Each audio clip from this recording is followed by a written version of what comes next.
नमस्ते बच्चों, physics vision 444 में आपका बहुत बहुत स्वागत है। तो आज हम इस क्लास को अपन आगे बढ़ाते हैं। इस क्लास को आगे बढ़ाने के क्रम में हमारा जो नेक्स्ट टॉपिक था वो था सेलों का संयोजन।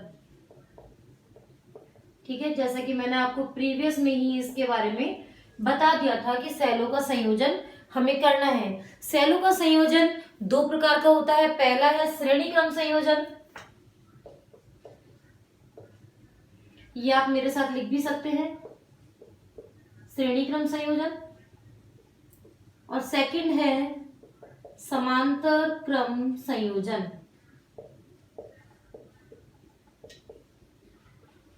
कितने टाइप के संयोजनों पर चर्चा करेंगे? दो टाइप के संयोजन है। पहला है श्रेणी क्रम संयोजन और दूसरा है समांतर क्रम संयोजन। अब आप वैसे तो जानते ही हैं कि श्रेणी क्रम समांतर क्रम क्या होता है। संधारित्र के अंदर आपने पढ़ा हुआ है, प्रतिरोध के अंदर आपने पढ़ लिया है, इन चीजों को ऊर्जा के अंदर भी आपने पढ़ा हुआ है कहीं ना कहीं। तो श्रेणी और समांतर क्रम ये डिफरेंस तो आपको पता है, लेकिन इसको हर रेस्पेक्टेड के लिए, हर प्रोस्पेक्ट के लिए करने का जो तरीका है वो इसका बिल्कुल अलग है। संधारित्र कैपेसिटर्स के लिए हमने बिल्कुल अलग तरीके से किया था, रेजिस्टेंस के लिए भी बिल्कुल अलग तरीके से किया था, आंसर भी बिल्कुल अलग आए थे। तो वैसा ही सेलों का संयोजन होता है, डिफरेंट टाइप से है। और मैं या फिर ये कहूं, अब तक आपने जितने संयोजन पढ़े हैं उनमें सबसे टफ टाइप अगर किसी की है तो मैं सेलों का संयोजन मानती हूँ। इस टॉपिक की सबसे बड़ी खास बात यह है, हर साल या तो सेलों का श्रेणी क्रम संयोजन आता है या सेलों का समांतर क्रम संयोजन आता है। तो ये दो टॉपिक में से एक टॉपिक आपका कंफर्मेशन के रूप में 100% आएगा ही आएगा। ओके, तो आपने ये कंप्लीटली उतार लिया है। तो अब हेडिंग डाल दीजिए, सेलों का श्रेणी क्रम संयोजन। क्या हेडिंग डलेगी? सेलों का श्रेणी क्रम संयोजन। ठीक है, तो जैसा कि हम हर बार करते हैं इसमें भी हम कुछ लिखेंगे पहले। तो लिखिए, सेलों का ऐसा संयोजन, सेलों का ऐसा संयोजन जिसमें पहले सेल के एक टर्मिनल को, पहले सेल के एक टर्मिनल को दूसरे सेल के विपरीत ध्रुवता के टर्मिनल से जोड़ा जाता है, सेलों का श्रेणी क्रम संयोजन कहलाता है। सेलों का श्रेणी क्रम संयोजन कहलाता है। माना विद्युत वाहक बल E1 व E2। अब विद्युत वाहक बल के लिए मैंने आपको ये डिफरेंट टाइप का बनाना सिखाया हुआ है। ठीक है, विद्युत वाहक बल जैसे कि मैं एकता में E लिखती हूं ना, वैसा E1 व E2 तथा आंतरिक प्रतिरोध स्मॉल r1 व स्मॉल r2 के दो सेल श्रेणी क्रम में जोड़े गए हैं,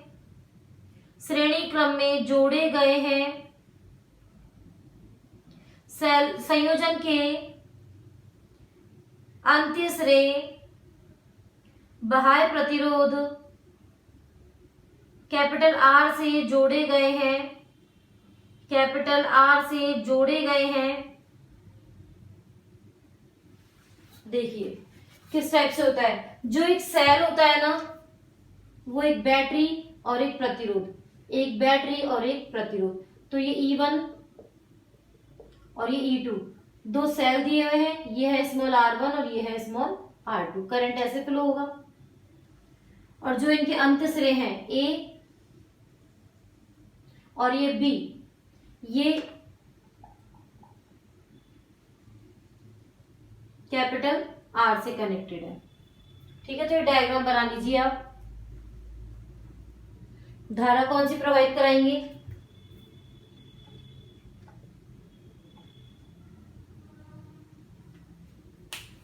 डायग्राम बना लो।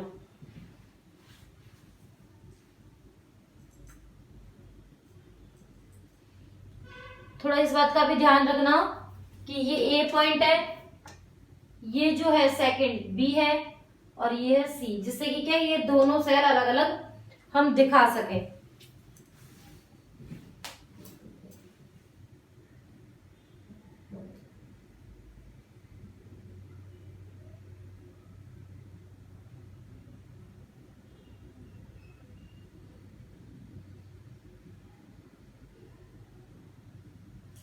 अब देखिए यहां लिखेंगे, अभी क्या हो रहा है, निरावेशन हो रहा है, हम यूज में ले रहे हैं ना। देखिए चूंकि सेलों को उपयोग में लिया जा रहा है, पहले समझ लो, अतः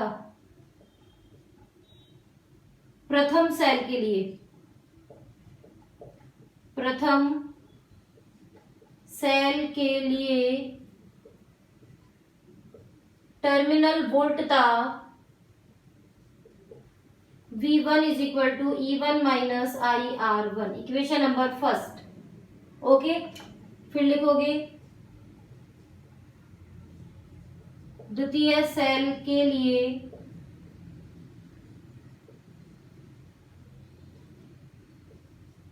टर्मिनल वोल्टता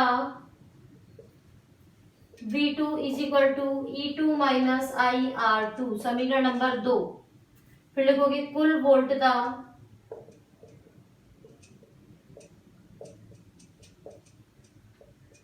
कितना होगा, V is equal to V1 plus V2, तो V इज इक्वल टू क्या होगा, E1 minus IR1 plus E2 minus IR2।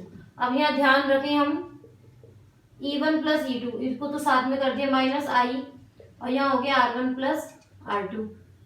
अब देखो इसको मैं क्या लिख सकती हूँ, श्रेणी क्रम संयोजन के लिए यहाँ लिखोगे श्रेणी क्रम संयोजन में E इक्विवेलेंट क्या हुआ, मतलब E तुल्य E1 प्लस E2, ठीक है, और R इक्विवेलेंट क्या हुआ, R तुल्य क्या होता है, दोनों को अपन डायरेक्ट जोड़ देते हैं, तो V इज इक्वल टू क्या हो गया, E equivalent minus IR equivalent. तो पहले आप ये इतना उतार लीजिए, इसको समीकरण नंबर 3 दे देना।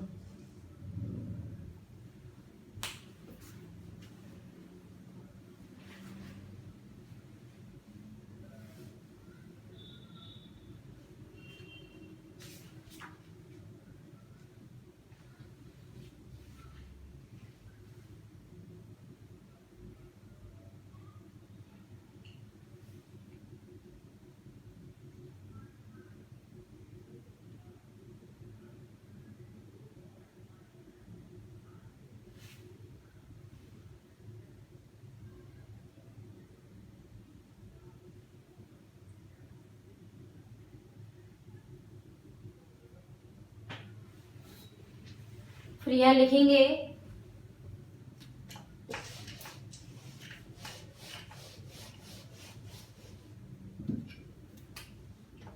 क्योंकि हम जानते हैं कि V is equal to IR, अतः समीकरण 4 से, समीकरण 3, IR is equal to E equivalent minus IR equivalent. धारा का मान निकालना है ना, IR plus IR equivalent is equal to E equivalent. I कितना हुआ, R plus R equivalent E equivalent. I is equal to क्या हुआ, E equivalent upon R plus R equivalent. Note कर लीजिए इसको।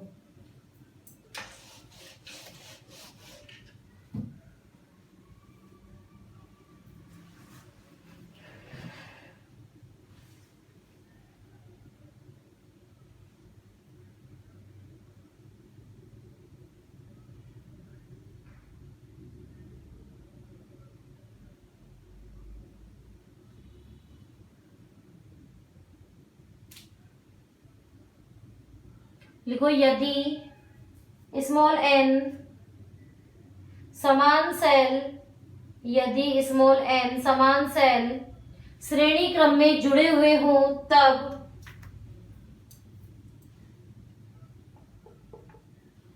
देखो श्रेणी क्रम के लिए जो E होगा वो LE होगा,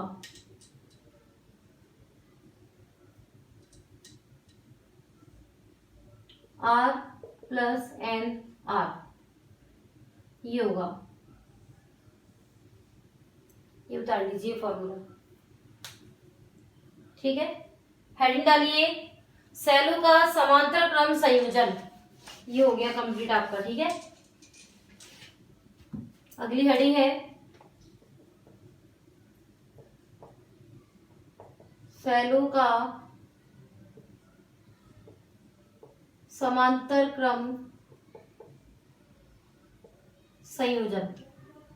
तो लिखते हैं हम इसके अंदर भी, तो लिखिए सेलों का ऐसा संयोजन, सेलों का ऐसा संयोजन जिसमें प्रत्येक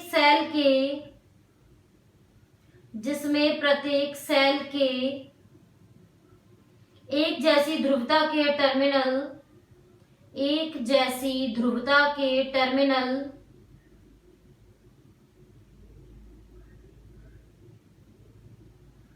एक बिंदु पर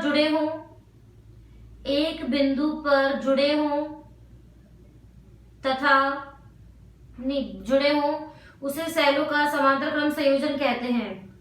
उसे सेलों का समांतर क्रम संयोजन कहते हैं।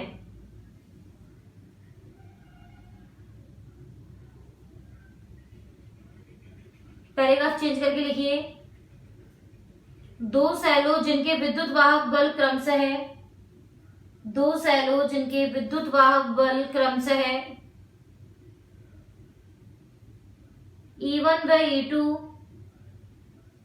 तथा आंतरिक प्रतिरोध क्रमशः है स्मॉल r1 व स्मॉल r2 है,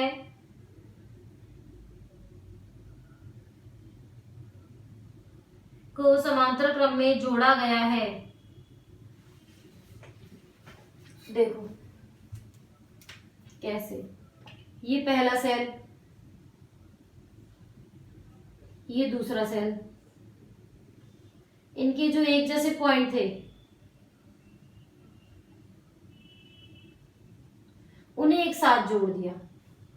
ठीक है, ये रहा पॉइंट ए, अब ये मान लो पॉइंट बी, और इस पूरे को हमने कैपिटल आर से जोड़ दिया। ठीक है, तो इस पूरे परिवेश में धारा का मान अलग अलग होगा। जैसे कि आप जानते हो कि जब प्रतिरोधों का संयोजन करते हैं तो उसमें भी धारा का मान अलग अलग होता है। तो यहां देखिए, प्रथम सेल के लिए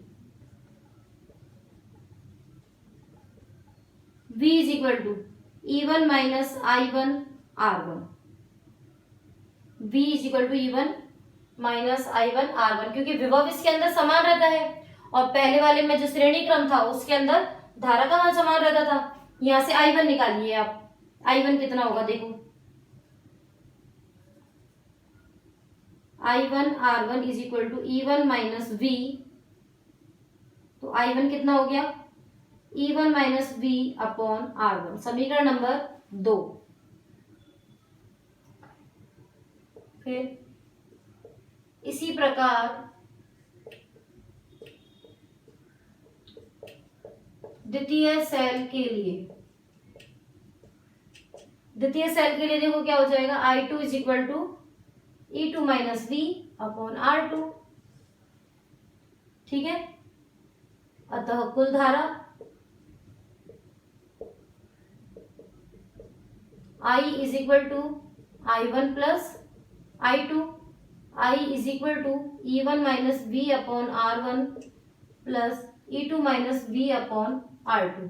अब यहाँ पर हम इन सबको अलग अलग कर देंगे, E1 upon R1 minus V upon R1, E2 upon R2 minus V upon R2, और भी ज्यादा अलग अलग करना है, E1 upon R1 plus E2 upon R2 minus V, यहाँ क्या आया 1 upon R1 plus 1 upon R2, यही हुआ।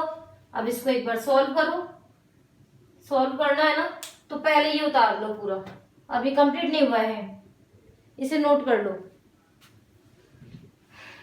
जिससे थोड़ी जगह खाली हो और हम आगे काम करें।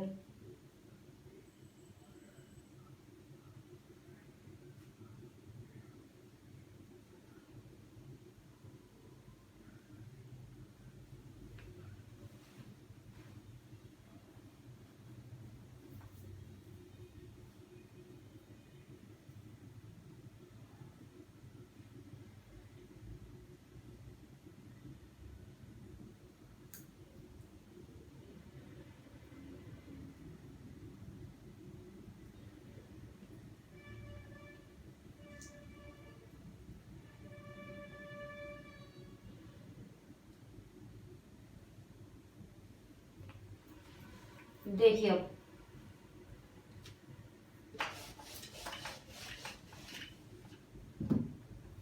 इसको हम सॉल्व करते हैं तो क्या आएगा, E1R2 plus E2R1 upon R1 R2 minus V R2 plus R1 upon R1 R2। अब यहां से अपन को V चाहिए बेटा, ध्यान रहे क्या चाहिए, V। तो देखो एलसीएम क्या है, R1 R2, तो R1 R2 को बाहर निकाला और ये I के साथ मल्टीप्लाई कर दिया, क्या बचा E1R2 E2 R1 minus V R1 plus R2।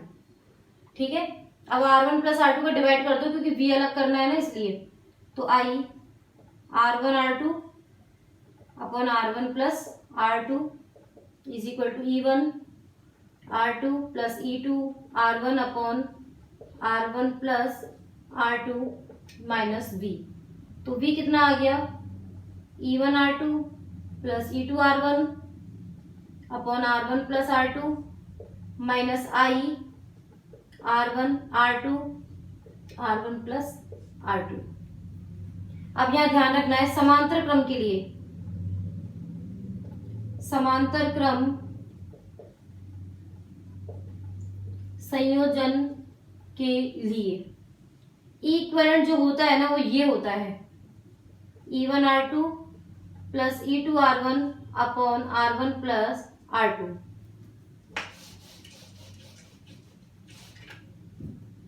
और जो R इक्विवेलेंट होता है वो होता है R1 R2 upon R1 plus R2। तो V कितना हो गया, E equivalent minus I R equivalent. ये उतारो पहले, फिर यहां से I की वैल्यू निकालेंगे अभी हम।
देखो अब इधर यहां से I कितना आएगा, E इक्विवेलेंट अपॉन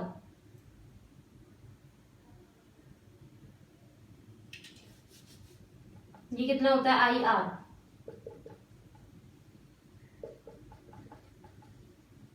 ठीक है, तो यहां से वही की वही I निकालना है अपने को, E equivalent upon R plus small r equivalent. ठीक है, ध्यान रखना समांतर क्रम संयोजन में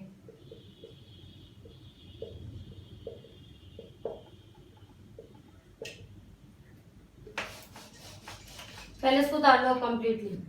समांतर क्रम संयोजन में आप बताओगे कि R इक्विवेलेंट क्या होता है, small r upon n।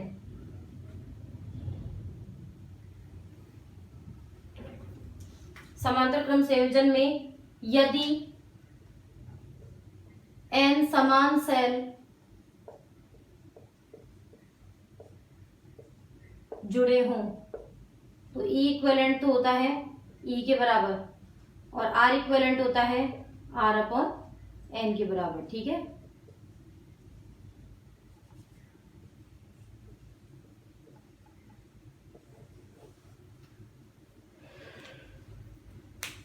Finally अपना जो डेरिवेशन है वो कंप्लीट हो चुका है।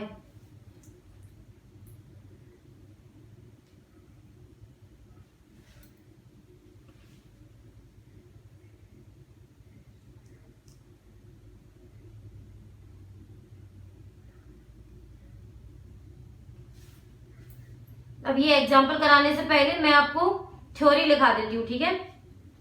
एक बार थ्योरी को कंप्लीट कर ले, फिर क्वेश्चन आंसर ही करने हैं अपने को। तो एग्जांपल नंबर 14 अभी कराएंगे। लिखिए आप विद्युत ऊर्जा।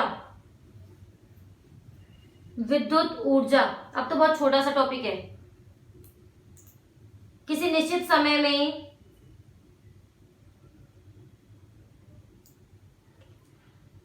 किसी विद्युत सेल द्वारा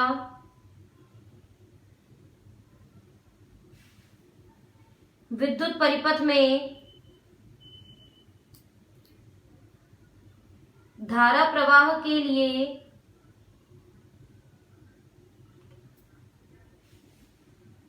किया गया कुल कार्य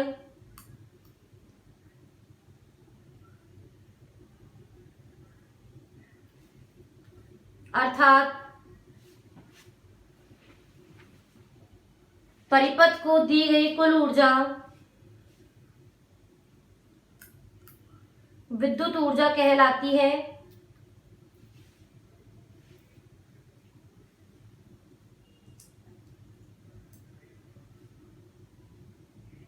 तथा इसे कुल कार्य के कारण W से भी प्रदर्शित किया जाता है।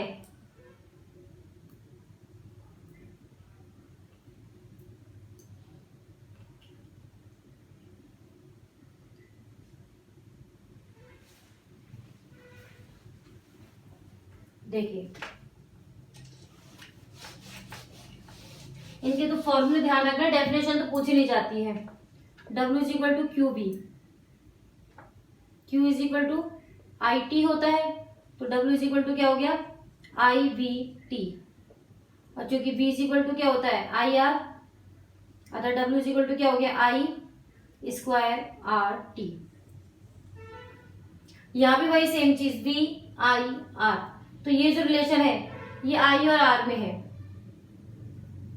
यदि V और I में चाहिए तो R को हटाना पड़ेगा, तो R is equal to V upon I, तो देखो आंसर क्या आएगा V अपॉन आई टी, जो कि ये था, ठीक है। तो इसको रहने दो, यहीं पे लिख दो, ये V और I में है। फिर V और R में चाहिए तो यहां लिखोगे यदि V और R, तो I को हटाना है, I is equal to V upon R, V square upon R square R T, R से ही आर कट गया। 3 फॉर्मूले हो गए इसके, नोट कर लो।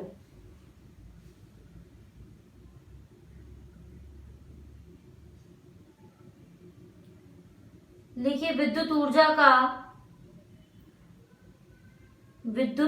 का SI मात्रक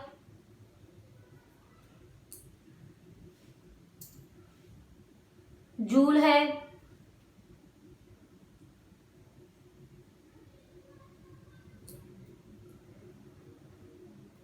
1 जूल बराबर 1 वॉट इंटू सेकेंड।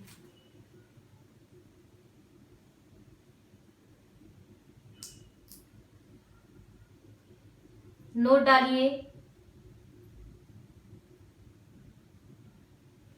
विद्युत ऊर्जा का SI मात्रक, SI नहीं व्यावसायिक मात्रक किलोवाट घंटा है।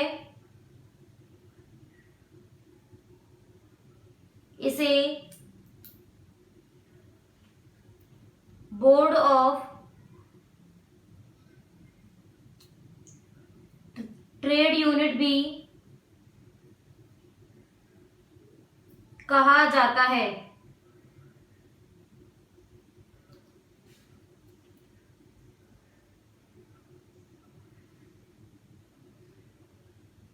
लिखिए 1 किलोवाट घंटा बराबर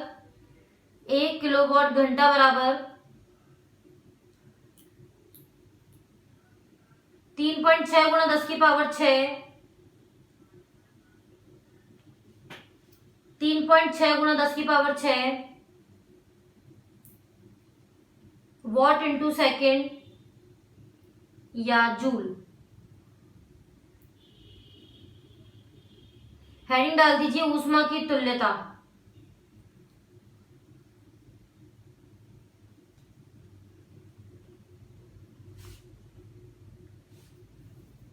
लिखिए ऊष्मा की तुल्यता को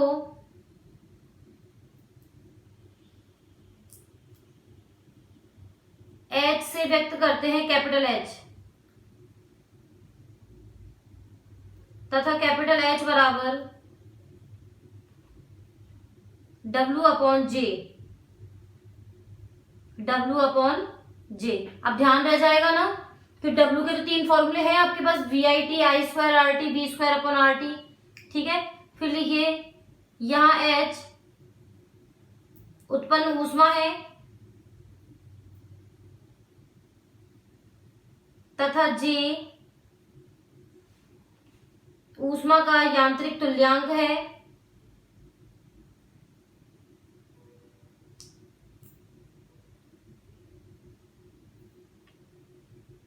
जिसका मात्रक 4.2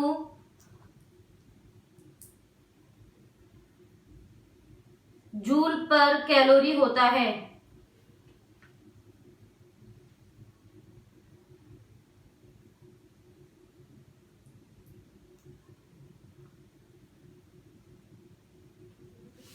अगली हेडिंग विद्युत शक्ति। अगली हेडिंग डाल दीजिए विद्युत शक्ति। इस चैप्टर का लास्ट टॉपिक विद्युत शक्ति।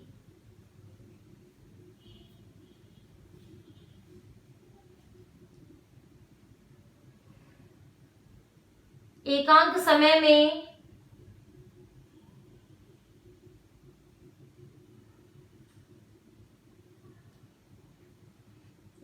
समय में किए गए कार्य के मान को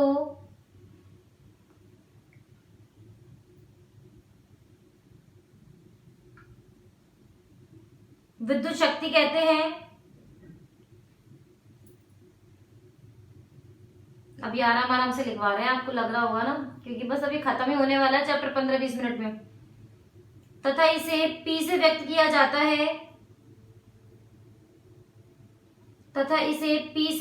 जाता है, P इज इक्वल टू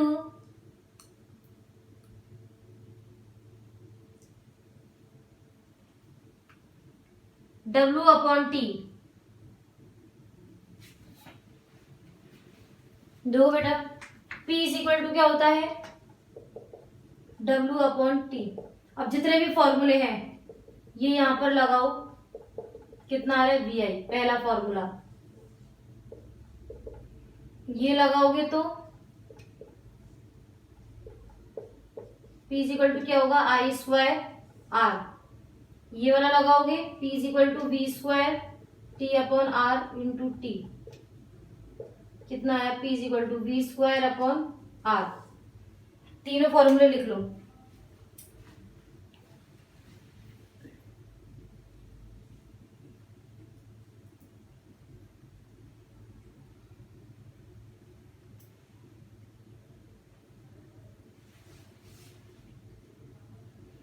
विद्युत शक्ति का मात्रक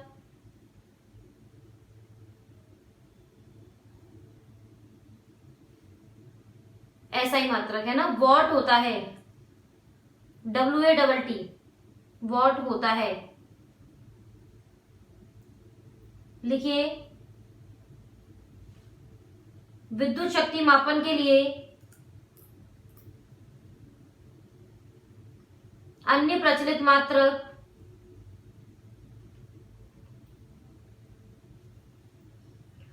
अश्व शक्ति होता है। एक अश्व शक्ति बराबर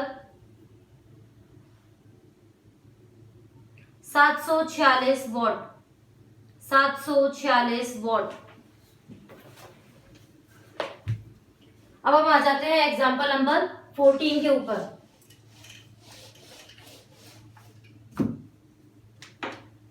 क्या कह रहा है आपका एग्जाम्पल नंबर 14?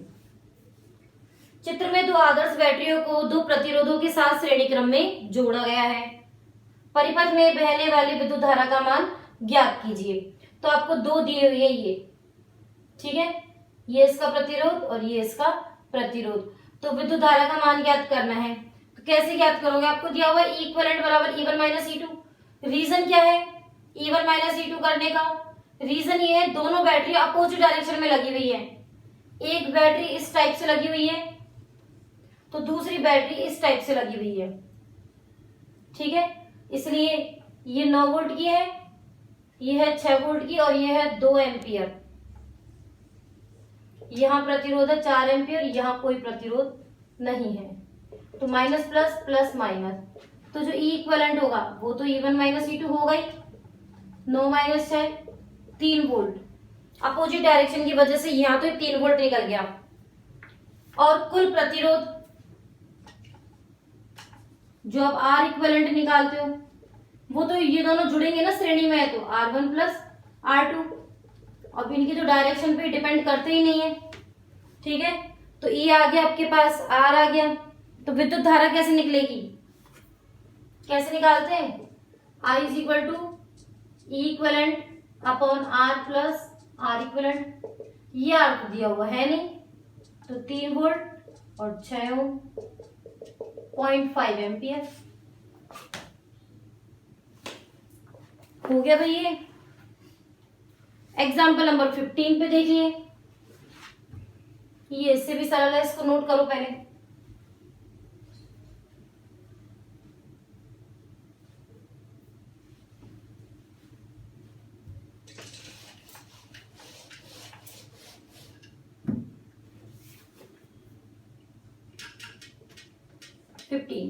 एक 220 वोल्ट, ये आपको पावर दी हुई है 100 वोल्ट। 110 वोल्ट के स्रोत से जोड़ा जाता है, ठीक है।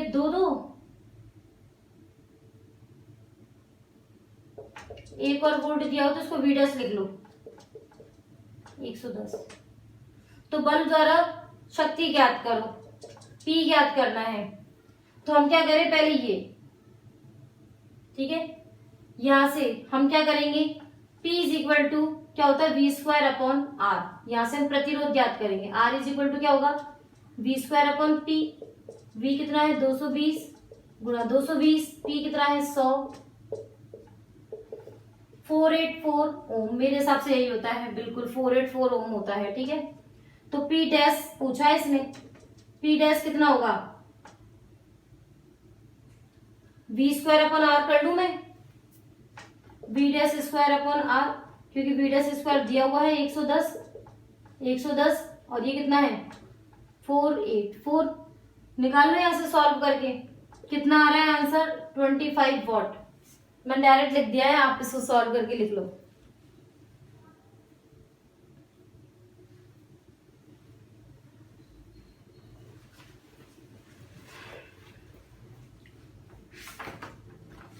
चलिए, अब जैसा क्वेश्चन आपको इसमें दिया हुआ है ना, बहुचयनात्मक क्वेश्चन नंबर 6, इसमें 6 शक्ति ज्ञात करनी है, तो ये आपको करना है, ठीक है। और ये आपकी लघुत्तरात्मक प्रश्न में क्वेश्चन नंबर 7 दिया हुआ है। 40 वॉट मतलब P दे रखा है, 220 वॉट मतलब कि V दिया हुआ है। धारा ज्ञात करनी है, धारा किससे ज्ञात होगी, P is equal to VI। Formula लिख लो, P is equal to VI। ये भी कंप्लीट। लघुत्तरात्मक प्रश्न में देखिए, चित्र में दो सर्वसम सेल जिनके विद्युत वाहक बल समान है। एक सेकेंड, विद्युत वाहक बल इनके क्या दे रखे हैं, समान दे रखे हैं, तथा आंतरिक प्रतिरोध नगण्य है, समांतर क्रम में जुड़े हुए हैं। प्रतिरोध R से प्रवाहित विद्युत धारा का मान क्या होगा, बताइए क्या होगा। लघुत्तरात्मक प्रश्न का 3rd,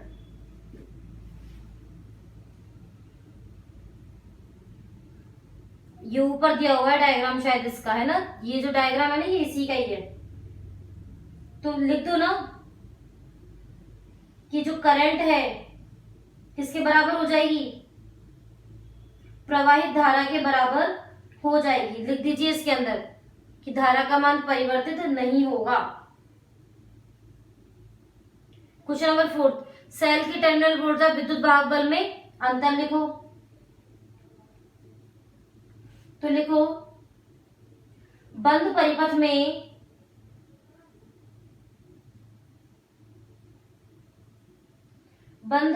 में सेल की टर्मिनल वोल्टता विद्युत वाहक बल के बराबर होती है।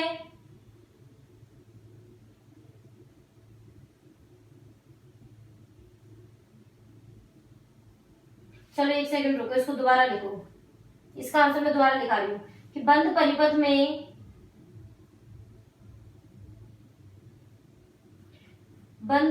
में विभवांतर दो लिखो, दो सेलों के क्या लिखा है इसमें लैंग्वेज, सेलों के मध्य विभवांतर, बंद परिपथ में सेलों के मध्य विभवांतर टर्मिनल वोल्टता के बराबर होता है, जबकि खुले परिपथ में सेलों के मध्य विभवांतर विद्युत वाहक बल के बराबर होता है। ये सही है लैंग्वेज, विद्युत वाहक बल के बराबर होता है। क्वेश्चन नंबर 6, 8R प्रतिरोध का कोई तार वृत्त के रूप में मोड़ा गया है। इसके किसी व्यास के सिरों के मध्य प्रभावी प्रतिरोध का मान क्या होगा। व्यास तो बना ही दिया है ना, तो व्यास बना दिया है तो क्या हो गया, एक परिपथ बनेगा इसके अंदर। फिर क्या करोगे, कैसे करोगे, देखो ध्यान रहे, जब ये व्यास के रूप में बनेगा 8, तो ये ऊपर ये इतना 4 ओम रह जाएगा और ये भी 4 ओम रह जाएगा, और इन टर्मिनल की मध्य से आपको ज्ञात करना होगा। तो ये जो होगा ये समांतर क्रम में हो जाएगा। समांतर क्रम में क्या होता है, 1/4 प्लस 1/4 इज इक्वल टू 2/4, 1/2, मतलब कि R कितना हो गया, 2 ओम।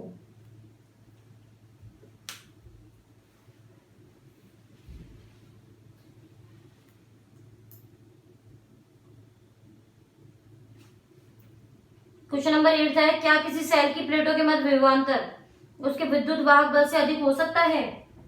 बताइए हो सकता है क्या, लिख दीजिए हाँ।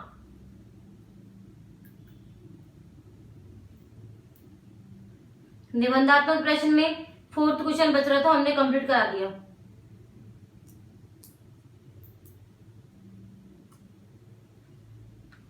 आंकिक प्रश्न पे आ जाइए, 10th 11th 12th ये 3 बच रहे हैं। उसमें से क्वेश्चन नंबर 10th देखिए, एक कुंडली जिसका प्रतिरोध आपको दिया हुआ है, लिखिए कैपिटल R 4.2 ओम,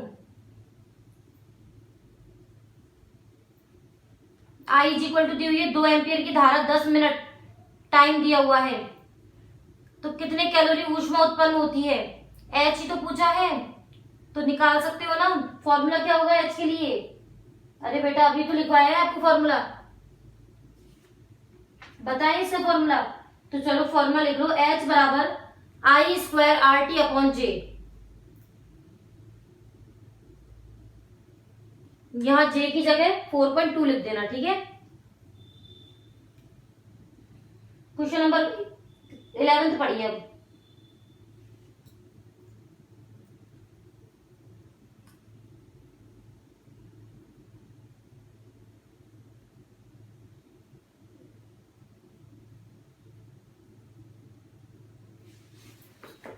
ये तो कराना ही पड़ेगा।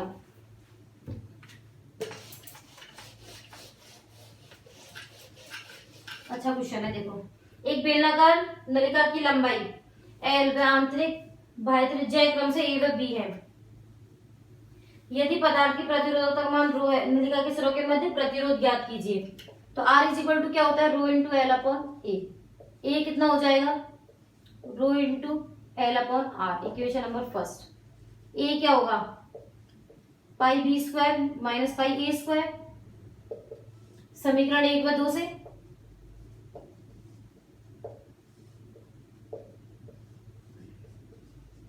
Equal to pi B square minus A square. क्या पूछा है? प्रतिरोध आर पूछा है।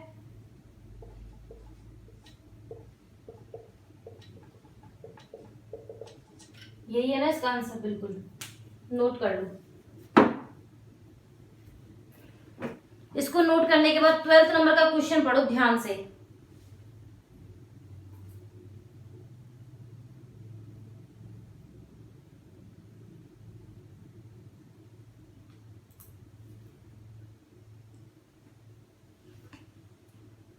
एक मकान में 100 वोल्ट के 4 बल्ब और 40 वोल्ट के 4 बल्ब प्रतिदिन 4 व 6 घंटे जलते हैं।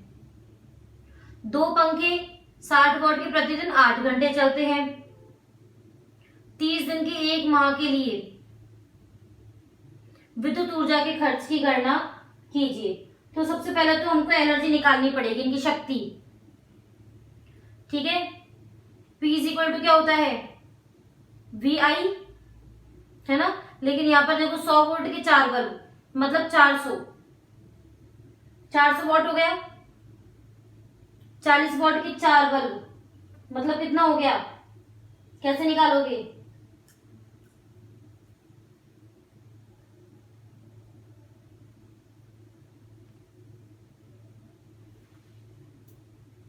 ये आंसर घंटों में नहीं दिया हुआ, आपको मिनट्स में या सेकंड्स में निकालना है इसका आंसर। कैसे करेंगे बेटा? पहले क्वेश्चन को अच्छे से पढ़ लो, तब मैं कराऊंगी इसको डायरेक्ट।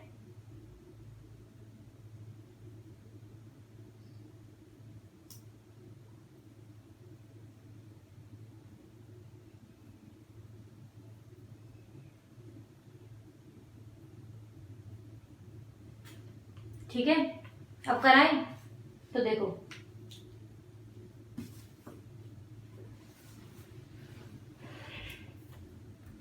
ऐसे क्वेश्चनों को कैसे करते हैं आप अपने घर की भी लाइट को कैलकुलेट कर सकते हो इससे।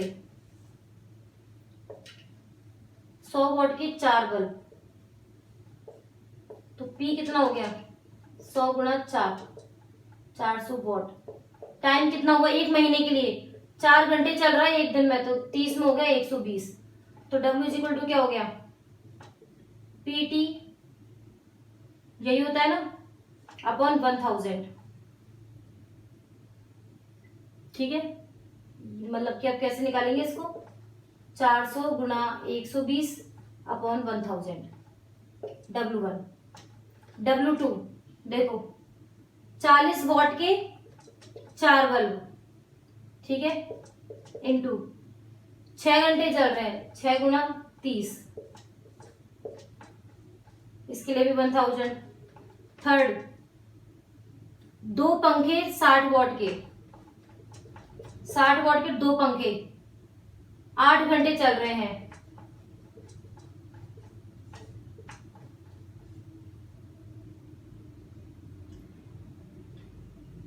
तो इनको पहले इनको जोड़ो। W is equal to W1 plus W2 plus W3। अब यहां से आपको करना है इसको, मैं समझा रही हूं इसको कैसे कर दोगे। W is equal to W1 plus W2 plus W3। ये किलोवाट में करना है ना हमको, किलोवाट घंटे में चाहिए ना आंसर, इसलिए 1000 का डिवाइड किया है। इनको जोड़ के जो ये आ रहा है किलोवाट घंटा है ना, तो 105.6 आएगा और इसको मल्टीप्लाई कर देंगे 5 से। इसका जो आंसर आएगा उसको मल्टीप्लाई कर देंगे 5 से, आंसर आ जाएगा इसका। ठीक है, ओके बेटा। तो ये क्लास अपनी कंप्लीट हुई, ये चैप्टर भी अपना कंप्लीट हो गया। अब अच्छे से पढ़िए, कोई प्रॉब्लम हो तो मुझसे पूछिए।